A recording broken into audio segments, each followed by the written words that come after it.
الحمد لله نحمده ونستعينه ونستغفره ونؤمن به ونتوكل عليه ونعوذ بالله من شرور أنفسنا ومن سيئات أعمالنا من يهده الله فلا مضل له ومن يضلله فلا هادي له ونشهد أن لا إله إلا الله وحده لا شريك له ونشهد أن سيدنا وحبيبنا وشفيعنا ومولانا محمدا عبده ورسوله أعوذ بالله من الشيطان الرجيم بسم الله الرحمن الرحيم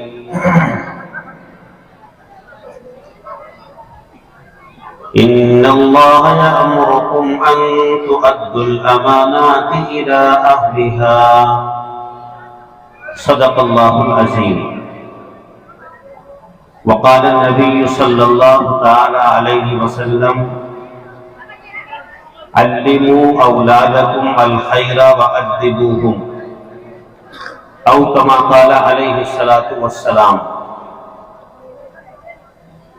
معزز حضرات علماء کرام، ائمہ اعظام، محترم بزرگ و دوستو، نوجوان ساتھیوں، پیارے بچوں اور یہاں پر تشریف لانے والی ہماری مائیں اور بہنیں،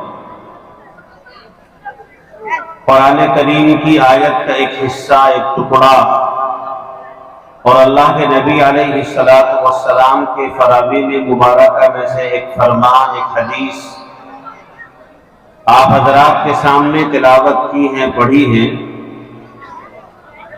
بہت مختصر سے وقت میں کچھ قیمتی باتیں آپ حضرات سے عرض کرنی ہیں۔ دعا کریں کہ اللہ تعالیٰ مجھے صحیح کہنے اور ہم سب کو ان باتوں کو سننے، سمجھنے اور عمل کرنے کی توفیق عطا فرمائے۔ کافی دیر سے آپ حضرات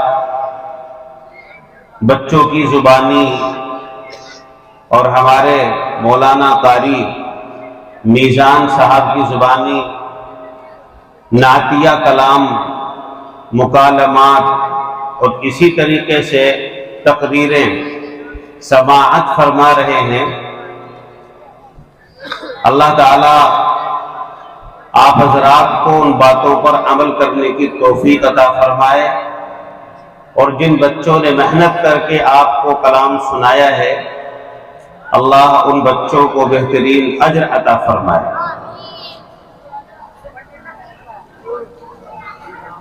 ہم سب حضرات یہاں جو بیٹھے ہیں، کسی کی اپنی کوئی ذاتی غرض نہیں، صرف اور صرف اللہ کی رضا حاصل کرنے کے لیے، اپنے اللہ کو خوش کرنے کے لیے، دین کی باتوں کو سننے سنانے کے لیے ہمارا یہاں جمع ہونا ہے۔ ہماری اپنی کوئی غرض نہیں ہے۔ اللہ دیکھ رہا ہے، دلوں کے حال سے واقف ہے۔ ہماری مائیں اور بہنیں رات کے 10:30 بجے ہیں، 11:15 بجنے والے ہیں، اپنے چھوٹے چھوٹے معصوم بچوں کو لے کر یا ان کو گھروں میں بہکا کر، سلا کر، کسی بہانے سے گھروں میں چھوڑ کر وہ یہاں تشریف فرما ہے۔ ان کا بھی یہ بہت بڑا کارنامہ اور مجاہدہ ہے۔ اللہ تعالیٰ ان کے آنے کو، بیٹھنے کو بے حد قبول فرمائے۔ اللہ تبارک و تعالیٰ نے اس انسان کو اس دنیا کے اندر بھیجا ہے، تو اس دنیا میں بھیجنے کا اللہ تبارک و تعالیٰ کا کچھ نہ کچھ مقصد ہے۔ بغیر کسی مقصد کے اللہ تبارک و تعالیٰ نے دنیا کی کوئی مخلوق پیدا نہیں فرمائی۔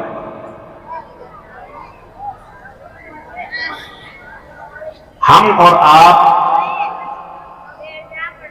جب کسی طرف کو قدم اٹھاتے ہیں، صبح اٹھنے کے بعد اپنے گھر سے نکلتے ہیں تو ہمارے نکلنے کا ایک مقصد ہوتا ہے، اسی مقصد کو اپنے ذہن میں لے کر اپنے گھر سے ہم نکلتے ہیں۔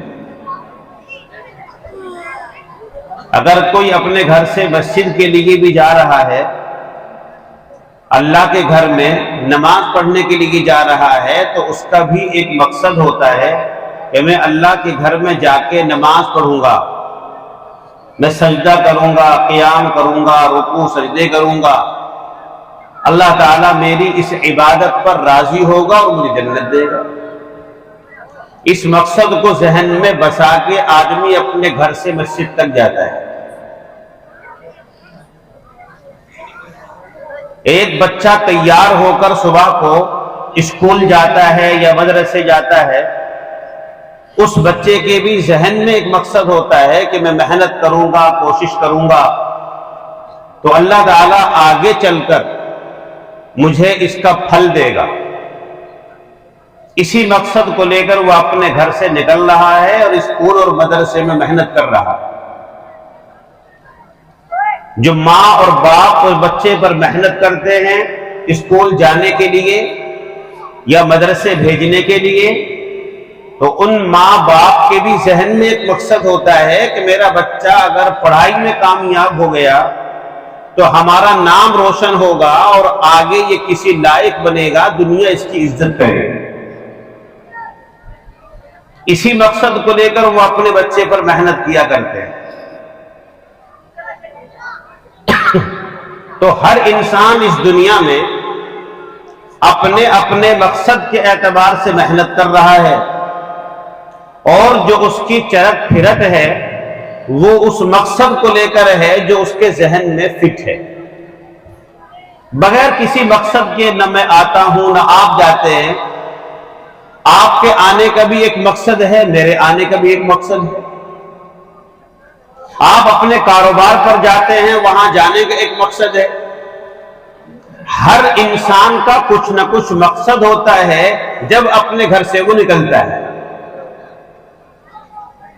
اور اپنے مقصد میں اگر انسان کامیاب ہو جاتا ہے تو پھر اس کو اپنا سفر بڑا آسان لگتا ہے اور خوشی خوشی وہ سفر کر لیتا ہے۔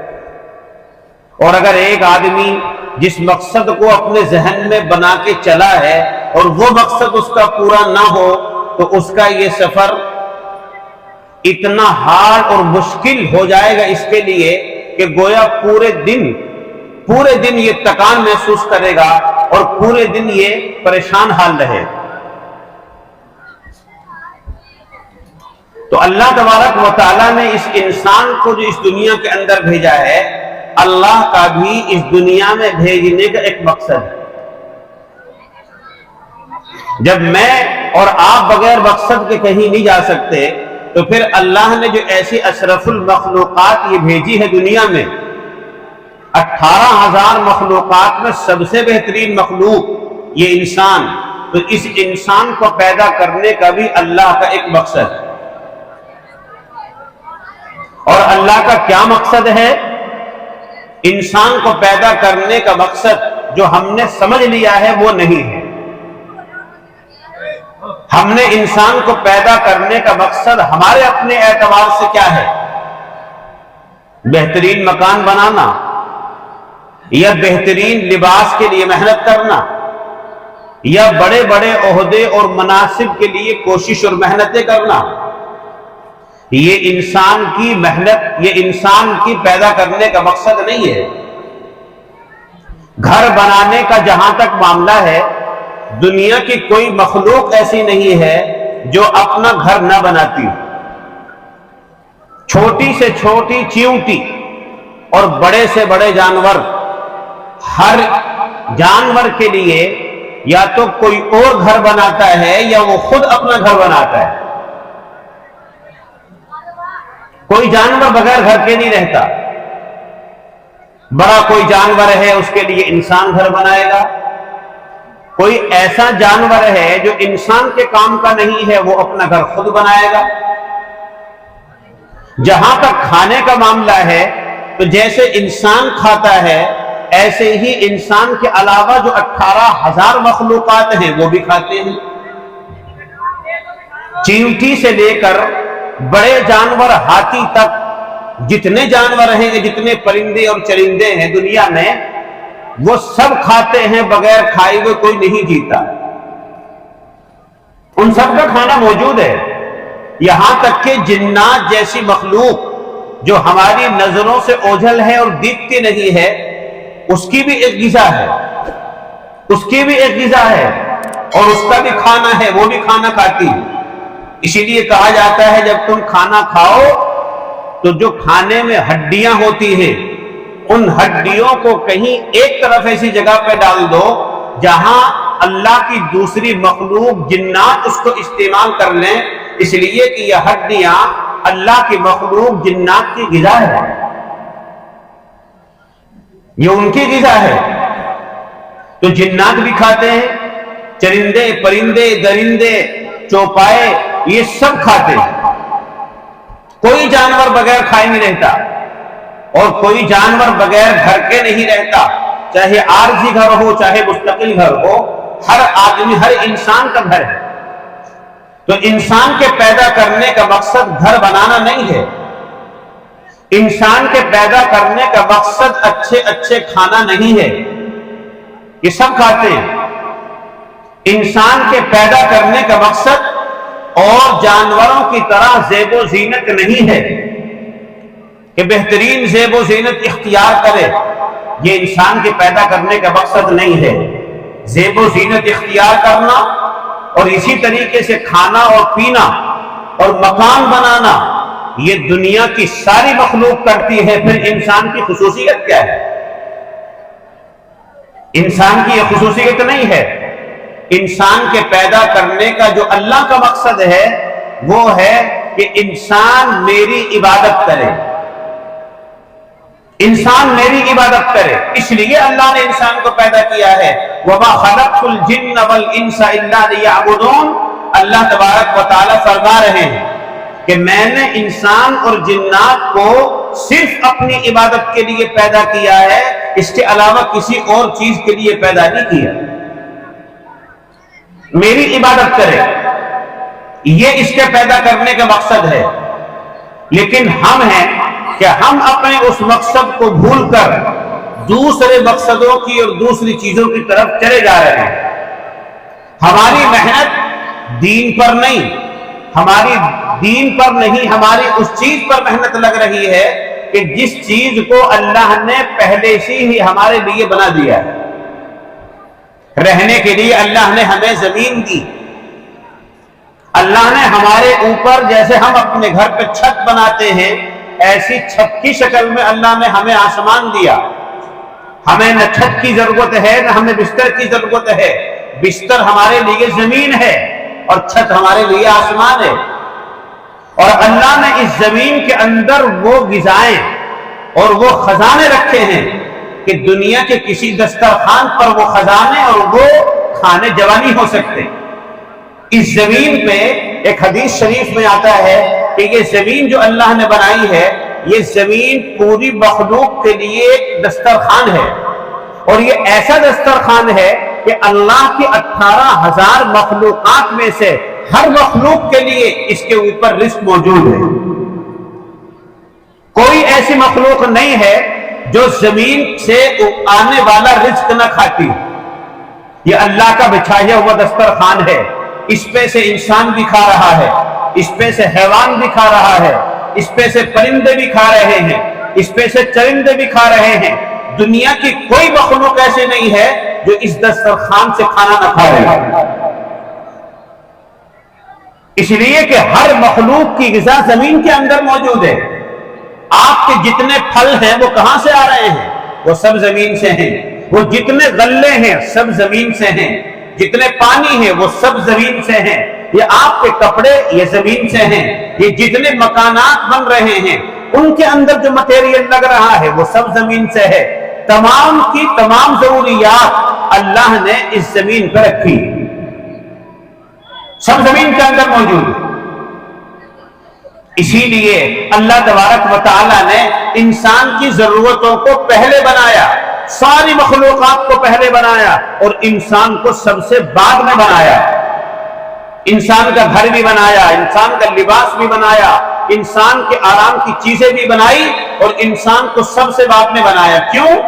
اس لیے کہ انسان جب دنیا میں جائے گا تو دنیا میں جانے کے بعد یہ اپنی ضرورتوں میں لگے گا، اپنا مکان بنائے گا، اپنے کھانے کی تیاری کرے گا، اپنے پہننے کی تیاری کرے گا۔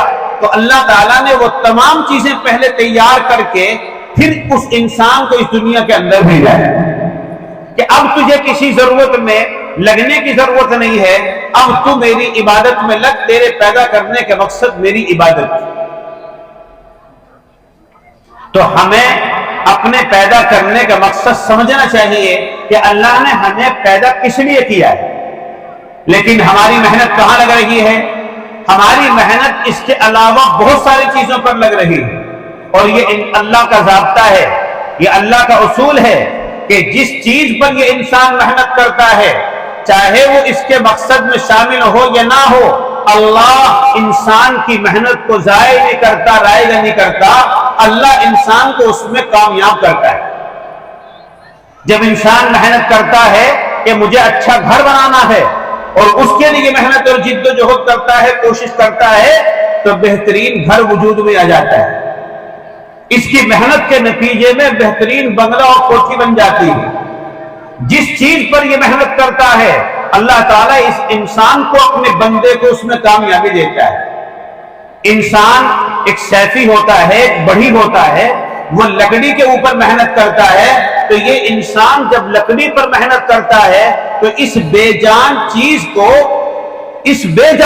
پر محنت کرنے سے اللہ تعالیٰ اس کو اس میں کامیابی دیتا ہے۔ لکڑی پر ایک سیفی، ایک بڑی محنت کرتا ہے، تو اس لکڑی پر محنت کرنے کے نتیجے میں اللہ تبارک و تعالیٰ لکڑی سے کیسی کیسی چیزیں وجود میں لاتا ہے۔ کیسی چیزیں وجود میں آتی ہیں؟ جب لکڑی پر محنت ایک انسان نے کی تو لکڑی سے بہترین دروازے وجود میں آئے کہ نہیں آئے؟ بہترین ونڈو وجود میں آئی کہ نہیں آئی؟ بہترین بیڈ وجود میں آیا کہ نہیں آیا؟ بہترین الماریاں وجود میں آئی کہ نہیں آئی؟